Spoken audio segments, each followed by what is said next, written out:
અલગ અલગ જગ્યા પર એમજીવીસીએલની ગંભીર બેદરકારી નિષ્કાળજીના અનેક કિસ્સાઓ આપણે જોયા। બોડેલીથી મોટી અપડેટ સામે આવી છે। બોડેલીના વાટડા ગામે અચાનક રાત્રિના સમયે અચાનક જ વીજ ઉપકરણો બળીને ખાખ થઈ ગયા છે। એટલે કે મોટો હાઈ વોલ્ટેજ આ એક સળગતી ઘટના સામે આવી છે કે જ્યાં વીજ ઉપકરણો બળીને ખાખ થતાની સાથે લગભગ 5 થી 7 હજાર જેટલું નુકસાન પર ઘરદીઠ થયું છે। આ નુકસાન થતાની સાથે સ્થાનિકો સાથે અમે જ્યારે વાતચીત કરી ત્યારે સ્થાનિકોએ જણાવ્યું કે એમજીવીસીએલ દર વખતે જ્યારે પણ કોલ કરીએ છીએ ત્યારે આવી જ માહિતી આપે છે અને ઉડાવ જવાબ આપી દે છે। ક્યારેક એવું કહે છે કે તમે જાતે કરી લો, ક્યારેક કહે છે કે વાર લાગશે। એમજીવીસીએલના આવા ઉડાવ જવાબને લઈને સ્થાનિક લોકો રોષે ભર્યા છે, કારણ કે ગત મોડી રાત્રે જે ધડાકા થયા, વીજ ઉપકરણો બળીને ખાખ થયા, જેમાં ઘરદીઠ 5 થી 7 હજાર જેટલું નુકસાન થયું છે। આ નુકસાન કોણ વેઠશે, એક મોટો પ્રશ્નાર્થ ઊભો થાય છે કે જ્યાં એમજીવીસીએલની ગંભીર બેદરકારીને કારણે લોકોને નુકસાન થતાની સાથે જ તમામ જે સ્થાનિકો રોષે ભરાયા છે। અમારા ગામની અંદર રાત્રે 11 વાગ્યાની આસપાસ વધારે લાઇટના વોલ્ટેજ આવવાથી ગામમાં ટીવી છે, પછી રિસીવર છે, પંખા છે, આવું બધું બળી ગયેલ છે, ચાર્જર છે, એવી રીતે।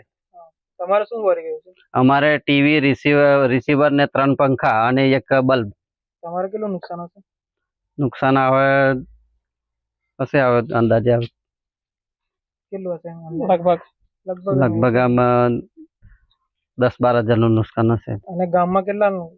ગામમાં કમસે કમ 30 થી 40 માણસ છે। એમને આ રીતે જે જૂના કનેક્શન હતા ને એ લોકોને બધાને ઘરે બબ્બે પંખા એવી રીતે 2 થી 3 પંખા એવી રીતે બળી ગયેલ છે।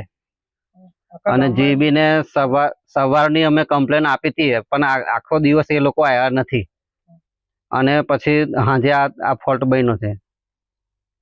એ લોકોને જોન કરવા છતાં પણ કોઈ પણ પ્રકારનું કોઈ એ લોકો આવ્યા નથી ને આજે આવ્યા છે। ગઈકાલે એ લોકો આવ્યા નથી। કાલે સવાર બનેલું? કાલે સવારનો લાઇટ જ નથી એટલે અમે એ લોકોને કમ્પ્લેન આપી હતી। તમે લાઇટ વગર હતા? હા, લાઇટ વગર હતા।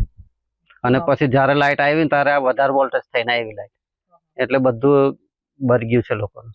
શું નામ છે? અર્જુનભાઈ ભૈલાલભાઈ। અમારે સાહેબ એવું થયું છે, ગામની અંદર પંખા, બોર્ડો, ટીવી એ બધું વધારે વોટને લીધે નુકસાન થયું છે।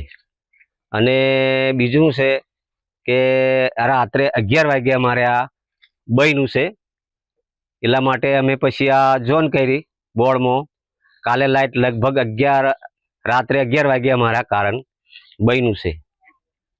અને બીજું શું છે કે રાત્રે પછી અમારે વધારે તકલીફ થઈ, એટલે પછી અમે બોર્ડમાં જોન કરી, પણ કાલે એ લોકો આવ્યા નહીં, આજે અત્યારે આવ્યા છે અને અત્યારે આ કોમ બધું ચાલુ છે લાઇટનું, એવું છે।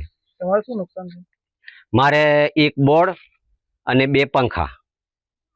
અને ગામમાં કેટલું નુકસાન? ગામમાં 30-40 ખરું, 30-40 નું નુકસાન થયું છે। 40? આવો ઘર મકાન। શું નામ તમારું? કયું ગામ? વાટડા, નોનજીભાઈ મકાભાઈ વાટડા રાઠવા। વાટડા ગામથી હું બોલું છું, ચંદુભાઈ આપસિંગભાઈ। અને આ ગામની અંદર કાલે અમે 8 વાગ્યાથી જી બોર્ડમાં કમ્પ્લેન કરેલી, પણ કોઈ પણ વ્યક્તિ અહીંયા હેલ્પર કે કોઈ પણ બોડેલીને કમ્પ્લેન આપેલી પણ કોઈ આવ્યા નથી।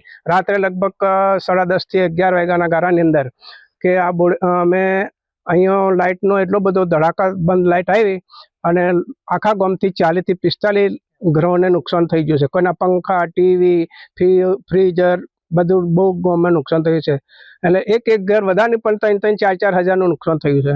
અને જે બી ઘણી વખત અમે કમ્પ્લેન કરીએ પણ કોઈ વખત આ ગામમાં આવતા જ નથી। હેલ્પરો કે તમારી જાતે ચડાવી દેવાનો, કંઈ અમે જાતે ચડાવીએ તો એમને શું કામ રાખીએ આંગળી? હેલ્પરોને રાખવાની મતલબ કયો?